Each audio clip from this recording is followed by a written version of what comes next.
بسم اللہ الرحمن الرحیم والصلاة والسلام علی سید الانبیاء والمرسلین۔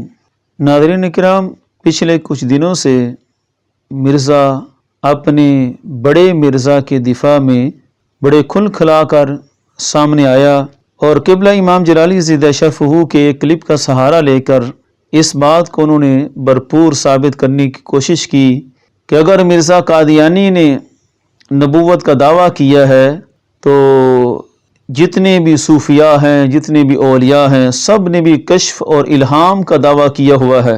اور اس بات کو اس مرزائیہ جدیدہ کے بانی مرزا محمد علی انجینئر نے مکس کر دیا کہ کشف و الہام بھی اللہ سے رابطے کا دعویٰ ہے اور نبوت کا دعویٰ بھی خدا سے رابطے کا دعویٰ ہے، تو لہذا دونوں ہی برابر ہیں۔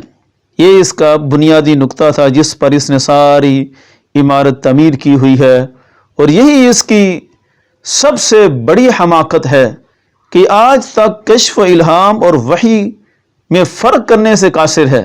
پھر اس کلپ کی ہم نے وضاحت کی کہ یہ صرف امام جلالی زیدہ شرفہ کا بیان نہیں، یہ بخاری کی شرح فتح الباری میں باقاعدہ عبارت ہے، اور اس میں یہ موجود ہے کہ وہ احکام کہ جو کتاب و سنت کے منافی ہوں، کوئی نیا حکم جس سے کتاب و سنت پر ہر حرف آئے، کوئی حلال حرام ہو جائے، کوئی حرام حلال ہو جائے، تنسیخ احکام کا کوئی دعویٰ کرے، ایسے احکامات کا دعویٰ کرنا یہ دعوی نبوت کو مستلزم ہے، ورنہ اللہ کی طرف سے کشف و الہام اپنے بندوں کو عطا ہو جانا یہ پچھلی امتوں میں بھی ہوتا رہا، اور یہ اللہ کے محبوب صلی اللہ علیہ وسلم نے اس امت کا بھی خاصا ذکر فرمایا۔ اس پر میرے مکمل دلائل موجود ہیں پچھلے بیان میں۔ ہم نے اپنے اس بیان کے اندر 4 آیات پیش کی تھی کہ جن آیات کے اندر اللہ رب العزت نے اپنے پیاروں کی طرف الہام فرمایا، اور وہ غیر نبی تھے، نبی نہیں تھے، لیکن رب کا کلام، رب کا الہام ان کی طرف تھا۔ حضرت موسیٰ علیہ السلام کی والدہ، حضرت عیسیٰ علیہ السلام کی والدہ، اور جس پر میں نے بہت زیادہ زور دیا تھا، یہ بیان آپ سن سکتے ہیں، اسی چینل پر میرا بیان موجود ہے۔ وَإِذْ أَوْحَيْتُ إِلَى الْحَوَارِيِّينَ کہ اللہ کا فرمان ہے کہ میں نے حواریین کی طرف وحی بھیجی۔ اب لفظ وحی کا ہے، لیکن مراد یہاں پر الہام ہے، اور الہام کی جو تعریف ہے، الہام کی جو ڈیفینیشن ہے، اس کے مطابق صرف دل کے اندر معنی القاء کرنا، وہی یہاں پر مراد ہے۔ اب مرزا جونیئر کا کام دیکھیں، اس سے جب سوال ہوا اور قبلہ جلالی صاحب کا کلپ چلایا گیا اور پھر پوچھا گیا کہ یہ آیات پڑھی ہیں، اور معاذ اللہ ان آیات کو اس کے نالائق شاگردوں نے پھکی قرار دیا۔ جی علی بھائی، نیکسٹ کویسچن ہے، قرآن میں ہے ہم نے عیسیٰ علیہ السلام کے حواریوں اور موسیٰ علیہ السلام کی والدہ اور شہد کی مکھی کی طرف وحی بھیجی، تو اگر میرے غوث پاک سے اللہ نے کلام کر لیا تو اس میں کیا غلط ہے؟ پھکی ظاہر ہے جن کے استاد اتنا بدتمیز ہے تو انہوں نے تو قرآن کی آیات کو بھی معاذ اللہ پھکی ہی کہنا ہے۔ اس پر میں نے کہا تھا کہ میں تم سے کسی اور کتاب سے کلام نہیں کروں گا، سب سے بڑھ کر میں تمہیں قرآن سے ثابت کر کے دکھاؤں گا کہ اللہ رب العزت نے اپنے پیاروں سے کلام کیا ہوا ہے۔ 4 آیات اس کے سامنے تھیں، اور اس کا دعویٰ ہے کہ جس غیر نبی نے بھی کشف اور الہام کا دعویٰ کیا وہ نبی ہوتا ہے۔ اس نے صرف نبی کا لفظ نہیں بولا، اس کا دعوی نبوت جو ہے وہ ثابت ہے۔ 4 آیات میں صرف ایک آیت اوحى ربک الی النحل، اس کی تعویل کی اس نے، اور مجھے پتا تھا یہ اس کی تعویل کرے گا، اس لیے میں نے یہ آسان آیت بھی اس کے سامنے رکھی تھی کہ اس کو یہ چھیڑے گا۔ اس مفہوم کی اور بھی آیات ہیں کہ جن کی تعویل ہے کہ اللہ نے ان کے اندر ان کی فطرت اور جبلت میں جو کچھ تھا اللہ رب العزت نے وہ ان کو سکھایا۔ یومئذ تحدث اخبارها بان ربک اوحى لها، یہ بھی اوحا موجود ہے کہ زمین کی طرف بھی اللہ رب العزت نے ایک وحی بھیجی ہے، وہ الگ مسئلہ ہے، لیکن جس پر سب سے زیادہ فوکس تھا اوحیت الی الحواریین، اور اس کے شاگردوں نے پوچھا بھی یہی، اور اس کی پوری ویڈیو کے اوپر وہ سکرین کے اوپر آیت بھی سب سے پہلے وہی لکھی ہوئی ہے کہ ہم اس کا جواب دے رہے ہیں، اور ایسا نالائق ہے کہ اس آیت کو پڑھنے کی توفیق تک نہ ہوئی اس کو، اور ادھر ادھر کی باتیں کر رہا ہے، کبھی ارواح ثلاثہ کا ذکر کرتا ہے، کبھی کسی اور کتاب کا ذکر کرتا ہے، کبھی کسی بد مذہب کو لے آتا ہے۔ ہمارا ان سے کیا واسطہ؟ تمہاری جنگ اس وقت ہمارے ساتھ چھڑی ہوئی ہے، ہم سے کلام کرنا ہے تو ہمارے مسلمات ہمارے سامنے لاؤ، ہم تمہارے سامنے قرآن پیش کر رہے ہیں، بخاری کی حدیث پیش کر رہے ہیں، مسلم کی شرح پیش کر رہے ہیں، اور تم ہمارے سامنے ارواح ثلاثہ جن سے ہمارا کوئی دور کا واسطہ نہیں ہے ان کی کتابیں اٹھا کر دکھاتے ہو، یہ جناب کیسے ہو گیا، یہ کیسے ہو گیا، اور تو اور اپنے باب اسحاق کو ہمارے سامنے لے آئے۔ ہمارا کیا واسطہ تمہارے بابے سے، یہ تمہارا بابا ہے جس نے تم کو گمراہ کیا اور پھر تم نے اسے گمراہ کہا۔ یہ ہے استاد شاگرد کا راستہ، تو میری نظر میں کافر، میں تیری نظر میں کافر، یہ ہیں یہ آپس میں استاد شاگرد۔ اس لیے کشف و الہام کا مارکا اب چلے گا، لیکن میں ابتدائی طور پر تمہیں کہتا ہوں کہ اس میں ہم سے جب کلام کرنا ہے تو کسی اور کے درمیان میں مت لانا، ہم نے جو دلائل دی ہیں ان کا جواب دینا اور ہم سے ہماری باتوں کا جواب لینا، اور بس، اس کے علاوہ ہم کسی کے ذمہ دار نہیں ہیں۔ جتنے گمراہ ہیں ان کی باتیں اٹھا کر لے آتے ہو۔ اب بات کرتے ہیں اس کے دلائل کی طرف کہ اس کو یہ مخالطہ کہاں سے لگا۔ سب سے پہلے اس چیز کو قرآن سے سمجھیں، وہی آیت جو میں نے پیش کی تھی، وَإِذْ أَوْحَيْتُ إِلَى الْحَوَارِيِّينَ، اللہ رب العزت کا فرمان ہے کہ ہم نے حواریین کی طرف وحی بھیجی۔ اب قرآن کا ترجمہ یہ کوئی آسان کام نہیں ہے، لفظ یہاں پر وحی کا ہے، لیکن تعریفات ہیں، قواعد ہیں، اصول ہیں، ضوابط ہیں کہ لفظ وحی کا ہونے کے باوجود یہاں وحی بمعنی الہام ہے کہ اللہ رب العزت غیر نبی کی طرف وحی نہیں بھیجتا، وہ وحی الہام ہوتی ہے۔ تو اللہ رب العزت نے عیسیٰ علیہ السلام کے جو مخلص امتی تھے ان کی طرف الہام فرمایا۔ ان کی طرف جب الہام ہے تو وہ نبی نہیں بنے، وہ غیر نبی ہیں۔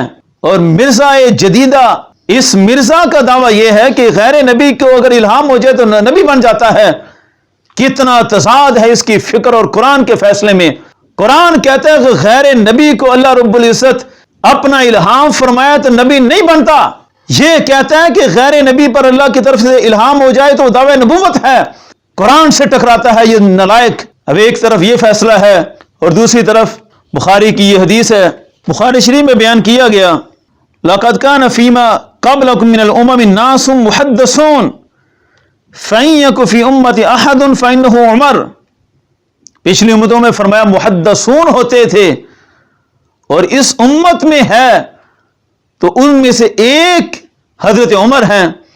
اس پر مرزا کا تبصرہ یہ تھا کہ جناب یہاں ترجمہ یہ ہونا چاہیے کہ کوئی ایک ہوتا تو وہ جناب عمر ہوتے۔ باقی بخاری مسلم میں حدیث ہے کہ اگلی امتوں میں محدث ہوا کرتے تھے، اگر میری امت میں کوئی ہوتا تو عمر ہوتا۔ بعض کا ترجمہ کرتے ہیں کہ اگر کوئی ہے تو عمر ہے، ہم کہتے ہیں یہ ترجمہ غلط۔ عجیب بات ہے، قرآن و حدیث کا ترجمہ کرنا ہے تو وہ بندہ کر رہا ہے جس کو عربی کا ایک جملہ نہیں آتا، جس کو عربی کے کسی قواعد کا کوئی پتہ ہی نہیں ہے، اور وہ کہہ رہا ہے کہ ترجمہ یہ ہونا چاہیے تھا۔ اور اس سے بڑھ کر لطیف اور لطیفہ والی بات یہ تھی کہ خود جو ترجمہ مرزا نے چلایا اس میں بھی یہ ترجمہ نہیں تھا، یعنی اس کی اپنی تو رسائی نہیں ہے عربی لٹریچر تک، قرآن و حدیث تک۔ اس نے تو اردو کی لکھی ہوئی کتابوں کو پڑھنا ہوتا ہے، تو جو ترجمہ اس نے سلیکٹ کیا ہوا تھا اس میں بھی یہی تھا کہ تم سے پہلی امتوں میں محدث ہوا کرتے تھے، اگر میری امت میں کوئی ایسا شخص ہے تو وہ عمر ہیں رضی اللہ تعالیٰ عنہ۔ یعنی خود سید عالم صلی اللہ علیہ وسلم فرما رہے ہیں کہ اس امت میں محدث ہے، اور یہ بالیقین ہے، یہ سید عالم صلی اللہ علیہ وسلم کا فیصلہ ہے، اور یہ کہتا ہے کہ نہیں یہ ہونا چاہیے تھا، یہ کیسے ہو جاتا؟ ارے ظالم، تمہیں پتہ ہی نہیں ہے، تو عربی کے قواعد کو ثابت کر، حدیث مبارکہ میں جو شرط جزا بنی ہے اس کو عربی کے قواعد کے مطابق بیان کر کے تو ثابت کر دے کہ ترجمہ یہ ہے، ہم ماننے کے لیے تیار ہو جائیں گے۔ لیکن تجھے عربی کے قواعد کے جب پتہ ہی نہیں ہے تو کیسے تو کہہ سکتا ہے کہ ترجمہ یہ ہونا چاہیے تھا؟ اب دیکھتے ہیں اس کا ترجمہ کیا بنتا ہے۔ یہ ہے شرح بخاری فتح الباری، علامہ ابن حجر اسقلانی جنہوں نے اس حدیث کا ترجمہ کیا، شرح کی، اور اس کے ترجمہ اور شرح کے اندر حدیث میں چھپے ہوئے مفہوم کو واضح کیا۔ اور یہ علامہ ابن حجر اسقلانی کو چھوٹے نہیں ہیں، یہ اپنی صدی کے مجدد کہلاتے ہیں، اور ان کے پیچھے پوری امت کھڑی ہے، شرق تا غرب، پوری دنیا کے مسلمان بخاری کی شرح کے لیے جن پر اعتماد کرتے ہیں وہ یہ ہیں علامہ ابن حجر اسقلانی، جہلم کی ایک گلی میں بیٹھ کر حدیث کا مفہوم بگاڑ کر، اور بگاڑے بھی وہ جسے کچھ پتہ ہی نہیں ہے، عربی کے ایک سطر نہیں پڑھ سکتا، قواعد کی روح سے پھر عربی کا ترجمہ کر کے دکھائے اردو ترجمے کے بغیر۔ ایک طرف یہ جہلم کا نلائق ہے اور ایک طرف پوری امت کے امام اور پیشوا علامہ ابن حجر اسقلانی موجود ہیں، جن کے علم و فضل پر ساری امت نے اعتماد کیا اور صدیوں اعتماد کیا۔ وہ کیا فرماتے ہیں؟ وہ فرماتے لم یورد ھذا القول مورد التردید، کہ یہ قول مورد تردید میں بھی نہیں ہے۔ پہلے بھی میں نے بیان کیا کہ اس نلائق کو کیا پتا ہو تردید کیا ہے، تاکید کیا ہے۔ فرماتے ہیں یہ تردید میں نہیں ہے کہ ان میں بے شمار تھے اور تو اس امت میں ایک ہے، ایسا نہیں ہے۔ فرماتے فإن أمته أفضل الأمم، کیونکہ سرکار کی امت ہے، ساری امتوں میں سب سے افضل ہے۔ حدیث کا ترجمہ یہ ہے وَإِذَا ثَبَتَ أَنَّ ذَلِكَ وُجِدَ فِي غَيْرِهِمْ، کہ جب غیر امت میں، اس امت کے علاوہ دیگر امتوں میں بھی یہ چیز موجود ہے، فَإِمْكَانُ وُجُودِهِ فِيهِمْ أَوْلَى، حدیث کا مفہوم یہ ہے کہ اس امت میں الہام کا امکان بدرجہ اولا موجود ہے۔ وَإِنَّمَا أَوْرَدَهُ مورد التاکید، یہ نبی پاک صلی اللہ علیہ وسلم کا فرمان مورد تاکید میں ہے۔ اس کا مطلب یہ ہے جس طرح کو بندہ کہتا ہے اِن یکن لی صدیق فإنہ فلان، میرا کوئی دوست ہے تو وہ فلاں ہے، کیا مطلب اس فلاں میں بہت زیادہ مادہ دوستی ہے لیکن دیگر بھی بے شمار دوست ہیں۔ علامہ ابن حجر اسقلانی اس کا معنی یہ بیان کرتے ہیں اور پھر آگے اس پر فیصلہ سناتے ہیں۔ فرماتے ہیں وَقَدْ تَكُونُ الْحِكْمَةُ فِي تَقْصِيرِهِمْ مُدَاهَاةُ بنی اسرائیل فِي كَثْرَةِ الْأَنْبِيَاءِ فِيهِمْ، فرمایا اس امت میں ملہمین کی تعداد بے شمار ہے، اتنی زیادہ ہے کہ ان کی تقصیر کے ساتھ ہی بنی اسرائیل پر اس امت نے فخر کرنا ہے، کیونکہ ان کے درمیان کثرت انبیاء کی فضیلت ہے، ان میں کثرت انبیاء ہیں اور اس امت میں کثرت ملہمین ہیں۔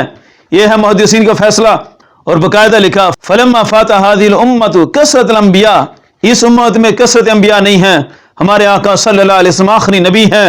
عوّدوا بکثرت الملہمین، حدیث کے مطابق کہتے ہیں کہ اس امت میں چونکہ انبیاء نہیں ہیں تو اللہ رب العزت نے ان کے بدلے میں، ان کے عوض میں کثرت ملہمین اس امت کو دی ہوئی ہے، یعنی صاحب الہام لوگوں کی کثرت۔ تو یہ ہے قرآن کا فیصلہ اور یہ ہے بخاری کا فیصلہ، اور بخاری کے ساتھ میں اس کو مسلم شریف سے اس کی شرح بھی دکھا دیتا ہوں۔ یہ مسلم شریف ہے، اس میں بیان کیا گیا تفسیر محدثون ملہمون، محدثون کا معنی ملہمون ہے کہ صاحب الہام لوگ، کہ پچھلی امتوں میں بہت زیادہ صاحب الہام تھے، اس امت میں بھی کثرت کے ساتھ صاحب الہام ہوں گے۔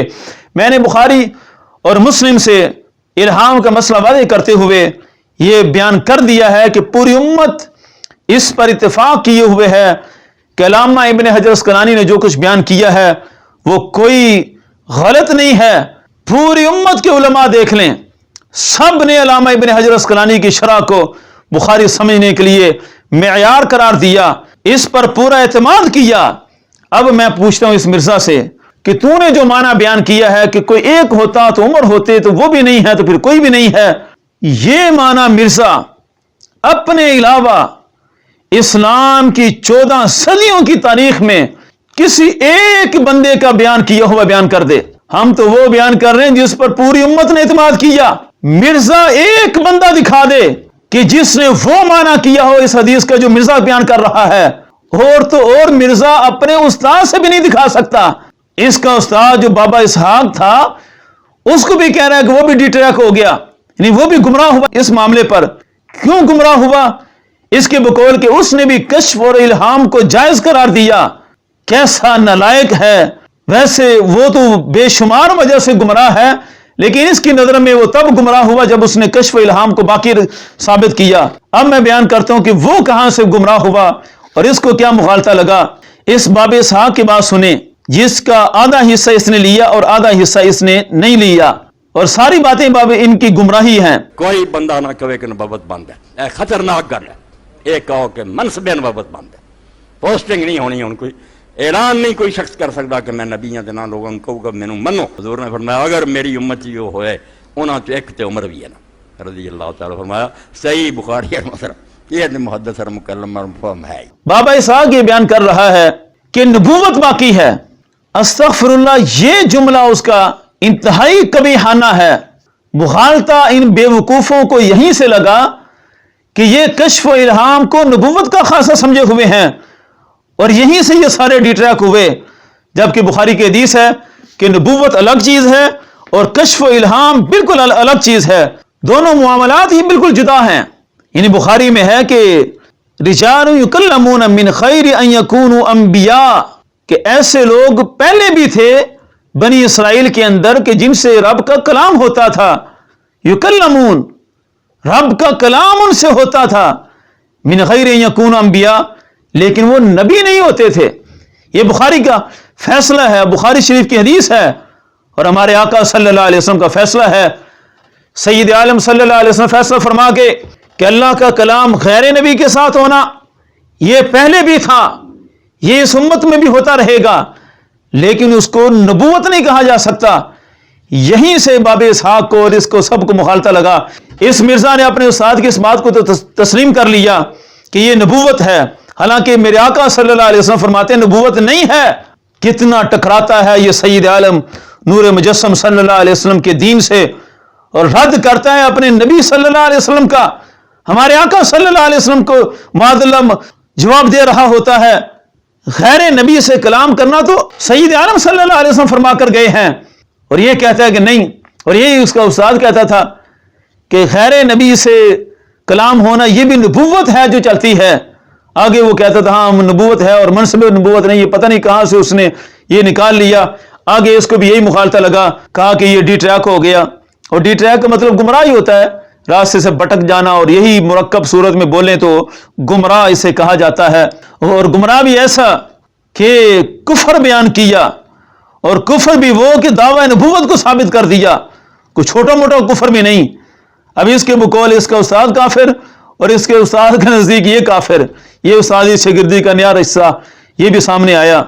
اصل مسئلہ یہ ہے کہ وحی الگ چیز ہے اور الہام الگ چیز ہے، دونوں میں فرق ہے. اور یہ سارے نالائق ان چیزوں کا فرق کرنے سے قاصر رہے. فرق کس نے بیان کیا؟ فرق میرے آقا صلی اللہ علیہ وسلم نے بیان کیا. من خیر ان یکون انبیاء کہہ کر کہ رجال یکلمون ہیں، ان کو الہام ہے لیکن نبی نہیں ہے. تو ان کا بڑا مغالطہ یہی ہے کہ یہ نبی پاک صلی اللہ علیہ وسلم کی حدیث کو سمجھنے سے قاصر ہیں کہ یہ تو فیصلہ حدیث کا ہے کہ غیر نبی کی طرف کلام ہونا وہ وحی نہیں ہوتا، وہ صرف اور صرف الہام ہوتا ہے جو دل کے اندر معنی القاء کر دیا جاتا ہے، یا کسی اور صورت میں بھی ہو سکتا ہے، لیکن وہ دعوی نبوت نہیں ہے.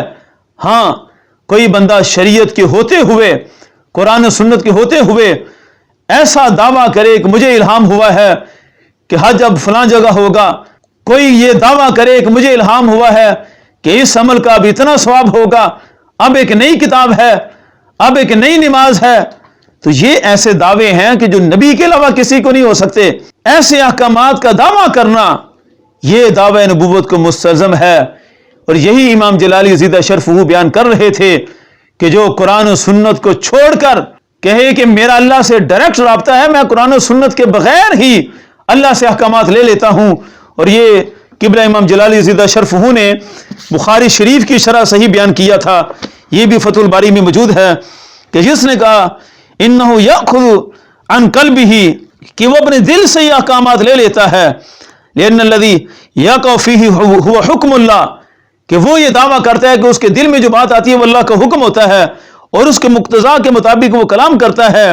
اور یہ بات موجود ہے من غیر حاجت منہ الی کتاب ولا سنہ، کہ یہ ساتھ وہ دعویٰ کرے کہ اب اسے قرآن و سنت کی ضرورت نہیں ہے. تو یہ احکامات کا دعویٰ کرنا یہ دعوی نبوت کو مستلزم ہے. اس کو ہمارے ائمہ نے صدا بیان کیا. اور میرا چیلنج ہے اس مرزا کو کہ قیامت تک ہمارے ولیوں میں سے ایک الہام کسی ولی کا دکھا دے جس نے اپنے الہام سے یہ دعویٰ کیا ہو کہ مجھے الہام ہوا ہے کہ مجھے اب کتاب و سنت کی ضرورت نہیں ہے، یا قرآن و سنت سے ٹکراتے ہوئے الہامات دکھائے. ایسا کچھ بھی نہیں دکھا سکتا یہ مرزا جہلمی. تو وہ الہامات وہ دعوی نبوت ہے وہ ہمارے بابوں نے کبھی نہیں کیے. ہمارے بابوں کے الہامات، وہ اس امت کا شرف ہے. جس چیز کو ہمارے آقا صلی اللہ علیہ وسلم نے اس امت کا شرف، اس امت کی فضیلت بیان کیا ہے، یہ مرزا جہلمی ایسا نالائق ہے کہ اسی چیز کو معاذاللہ دعوی نبوت ثابت کرتا ہے، اسی چیز کو کفر بیان کرتا ہے. تاجدار ختم نبوت زندہ باد زندہ باد، تاجدار ختم معصومیت زندہ باد زندہ باد.